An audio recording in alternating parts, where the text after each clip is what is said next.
Hello दोस्तों, स्वागत है आपका मेरे channel study and motivation with K2 पर।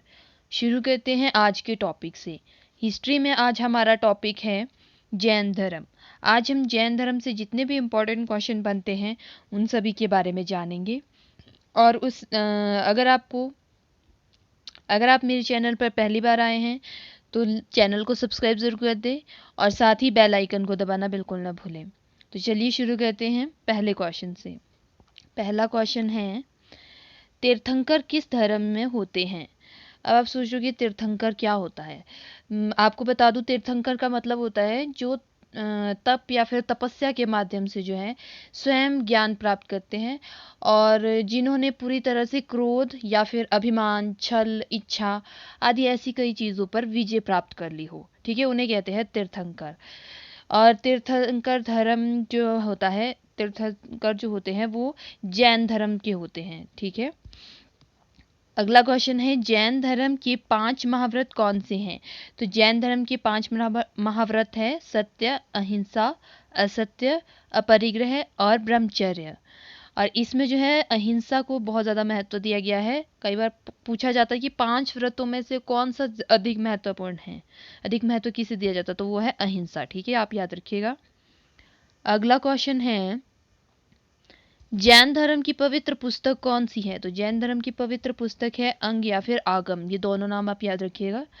जैन धर्म और बौद्ध धर्म का पवित्र स्थल कौन सा है? तो इन दोनों का पवित्र स्थल है कौशाम्बी, जो कि यूपी में है, ठीक है।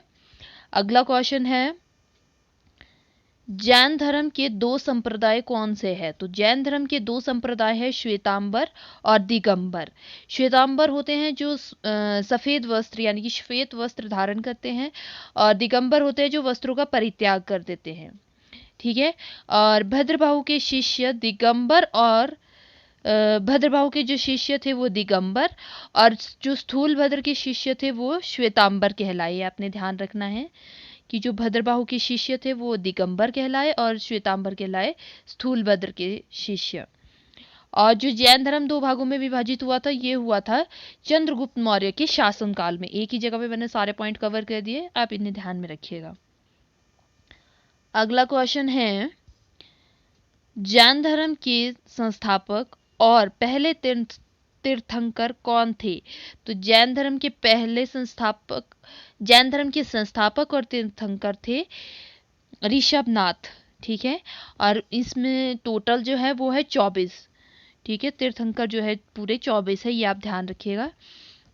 दूसरे हैं अजीतनाथ, संभवनाथ, अभिनंदननाथ, सुमतिनाथ, पदमप्रभ, सुपार्श्वनाथ, चंद्रप्रभ, पुष्पदंत, शीतलनाथ, श्रेयासनाथ, वासुपूज्य, विमलनाथ, अनंतनाथ, धर्मनाथ, शांतिनाथ, कुंथुनाथ, अर्हनाथ, मलिनाथ, मुनि सुब्रनाथ, मणिनाथ, नमीनाथ, नेमीनाथ को अरिष्ट नेमी के नाम से भी जाना जाता है, पार्श्वनाथ और लास्ट में है वर्धमान या फिर महावीर, जो अभी नीचे पढ़ेंगे हम कि जो ये है महावीर है, इन्हें वर्धमान के नाम से भी जाना जाता था, ठीक है। चलिए अगला क्वेश्चन देखते हैं। अगला क्वेश्चन है, महावीर स्वामी का जन्म कब और कहाँ हुआ? तो महावीर स्वामी का जन्म जो है 540 ईसा पूर्व कुंड ग्राम वैशाली यानी कि बिहार में हुआ, जो कि बिहार में है। और वर्तमान में जो है ये नालंदा में है, जो कुंड ग्राम है ये वर्तमान में नालंदा में है, ठीक है, आप ध्यान रखिएगा। और इनके बचपन का नाम वर्धमान था, हमने ऊपर भी अभी पढ़ा था ना। तो इन कई बार महावीर स्वामी की जगह जो है वर्धमान नाम भी आ जाता है, तो आपने कंफ्यूज नहीं होना उस टाइम, ठीक है। अगला क्वेश्चन है, महावीर स्वामी के माता पिता का क्या नाम था?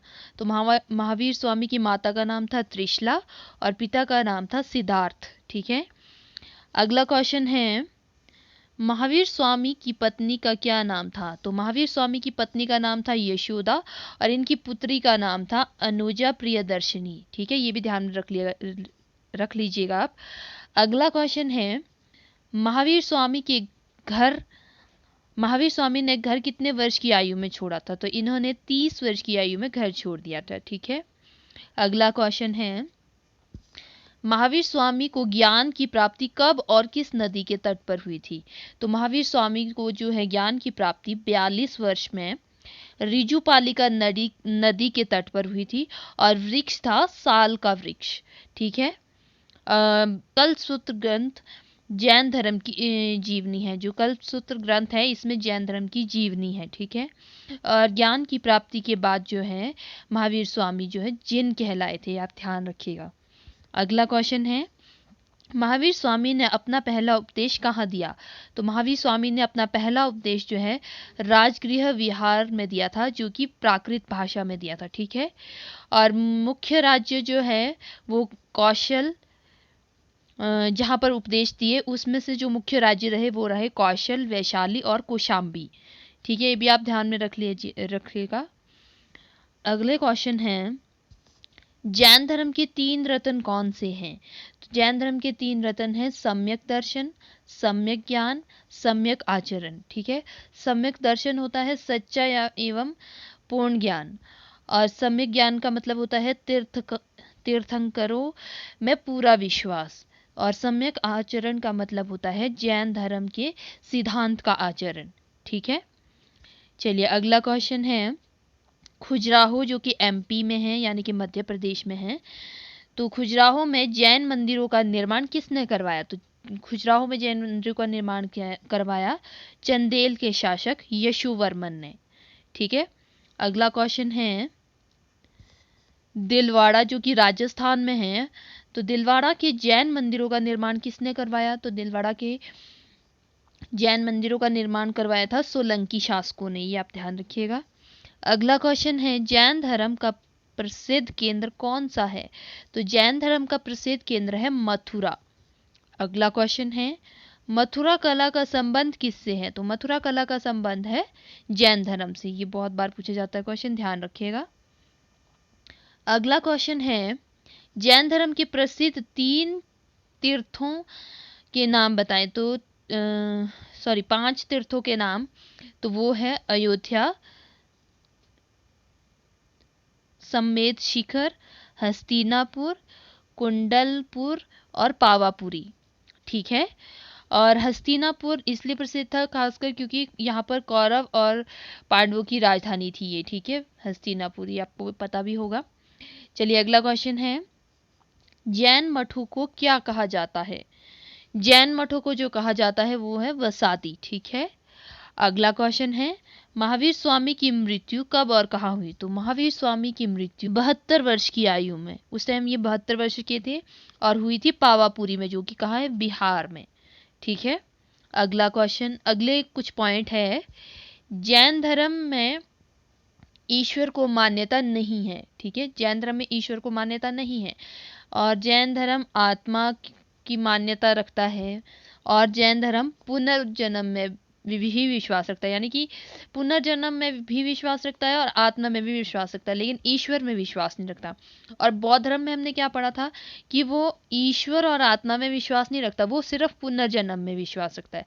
अगर आपने बौद्ध धर्म से रिलेटेड वीडियो नहीं देखी तो आप पीछे वाली वीडियो देख ले, उसमें भी आपको बौद्ध धर्म से रिलेटेड इंपॉर्टेंट क्वेश्चन के बारे में बताया गया है। ठीक है, चलिए आगे है जैन संगीतियाँ। ठीक है, जैसे हमने बौद्ध की संगीतियाँ पढ़ी वैसे ही अब जैन की संगीतियाँ हैं। ठीक है, इसमें सिर्फ 2 ही संगीतियाँ हुई, जिसमें से कि पहली बौद्ध संगीति या फिर सभा भी बोल सकते हैं इसको, जिसमें से कि पहली बौद्ध सभा थी, जो प्रथम जैन सभा हुई उसका आयोजन हुआ 300 ईसा पूर्व में।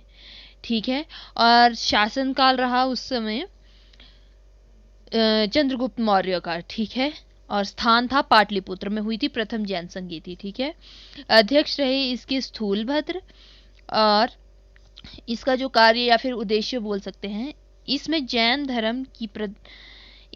धर्म के प्रधान भाग 12 अंगों का संपादन हुआ, और साथ ही प्रथम जैन सभा में जैन धर्म दिगंबर और श्वेतांबर 2 भागों में बंट गया। ये बहुत इंपॉर्टेंट है कि प्रथम जैन संगीति में जो है जैन धर्म 2 भागों में बंट गया था, श्वेतांबर और दिगंबर में। ठीक है, आप ये याद रखिएगा कि प्रथम बौद्ध संगीति में क्या क्या हुआ है। ठीक है, अब देखते हैं प्रथम जैन संगीति, बौद्ध संगीति नहीं। ठीक है, तो दूसरी जैन संगीति है, तो ये हुई थी 512 ईस्वी में, और ये बल्लभी में हुई थी। ये द्वितीय बौद्ध संगीति स्थान जो है बल्लभी था, और इसके अध्यक्ष रहे देवर्षि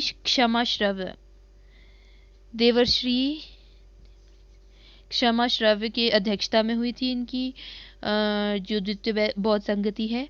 और इसका कार्य रहा धर्म ग्रंथों को अंतिम रूप से संकलित और लिपिबद्ध किया गया। ठीक है, अंतिम रूप से संकलित भी किया गया और लिपिबद्ध भी किया गया, ये आप ध्यान रखिएगा। चलिए, अब जितने भी तीर्थंकर रहे उनसे रिलेटेड यानी कि 24 के 24 तीर्थंकरों के मैंने प्रतीक चिन्ह बता दिए हैं। इसमें मैंने जो जो अंडरलाइन किए हैं ये इससे रिलेटेड बहुत बार पूछा जाता है, इसीलिए मैंने इनको अंडरलाइन करके रखा है। बाकी भी आपको पता होने चाहिए, आप अपनी नॉलेज के लिए रख सकते हैं, लेकिन जो क्वेश्चन बनते हैं वो इसी में से बनते हैं ज़्यादातर। ठीक है, जैसे कि पहला है ऋषभ देव, यानी कि जिनको आदिनाथ भी बोला जाता है, इनका प्रतीक रहा है सांड या फिर बैल। ठीक है, प्रतीक चिन्ह है ये। चलिए, दूसरे रहे अजीतनाथ का प्रतीक चिन्ह है हाथी। संभवनाथ, इनका प्रतीक चिन्ह रहा घोड़ा। अभिनंदननाथ, इनका प्रतीक चिन्ह रहा बंदर। सुमतिनाथ, इनका प्रतीक चिन्ह रहा चकवा या फिर लाल हंस। पदम प्रभु, इनका जो प्रतीक चिन्ह है वो रहा कमल। सुपार्श्वनाथ, इनका प्रतीक चिन्ह रहा स्वस्तिक। ठीक है, आगे है चंद्र प्रभु, इनका प्रतीक रहा चंद्रमा, चंद्र से याद रख सकते हैं आप इसको। पुष्पदंत, इसका रहा मगरमच्छ। शीतलनाथ, इनका रहा कल्प वृक्ष। अगला है श्रेयांसनाथ, जिसका रहा प्रतीक चिन्ह गेंडा। वासुपूज्य, इनका रहा भैंस। विमलनाथ, इनका रहा सुअर। अनंतनाथ, इनका रहा शाही। धर्मनाथ, इनका रहा वज्रदंड। शांतिनाथ, इनका रहा हिरन। कुंथुनाथ, इनका रहा बकरी। अरहनाथ, इनका रहा मछली। मल्लीनाथ, इनका रहा कलश। और सुव्रतनाथ, इनका रहा कछुआ। मणिनाथ, इनका रहा नीलकमल। नेमिनाथ, यानी कि जिनको अरेस्ट नेमी भी बोला जाता है, इनका रहा शंख। पार्श्वनाथ, इनका रहा सर्प। और महावीर स्वामी का था सिंह। तो जो अंडरलाइन किए मैंने 4-5, आप इन्हीं को याद रख लीजिएगा, इतने भी काफ़ी है, क्योंकि एग्जाम में ये बहुत बार पूछा। अगर ये वीडियो आपके लिए हेल्पफुल रहा हो तो इसे लाइक ज़रूर कर दें, साथ ही सब्सक्राइब भी कर दें। बेल आइकन को दबाना बिल्कुल ना भूलें और अपने दोस्तों के साथ शेयर भी ज़रूर कर दें। अगर आपको हिस्ट्री या फिर हिंदी में से किसी की भी प्लेलिस्ट का लिंक चाहिए तो नीचे डिस्क्रिप्शन में भी मिल जाएगा, और जो है स्क्रीन के एंड में भी आपको नज़र आ रहा होगा, आप वहाँ से भी डायरेक्ट सीधा जो है इनकी प्लेलिस्ट में जा सकते हैं। ठीक है, तो थैंक यू फॉर वॉचिंग। मुस्कुराते रहें।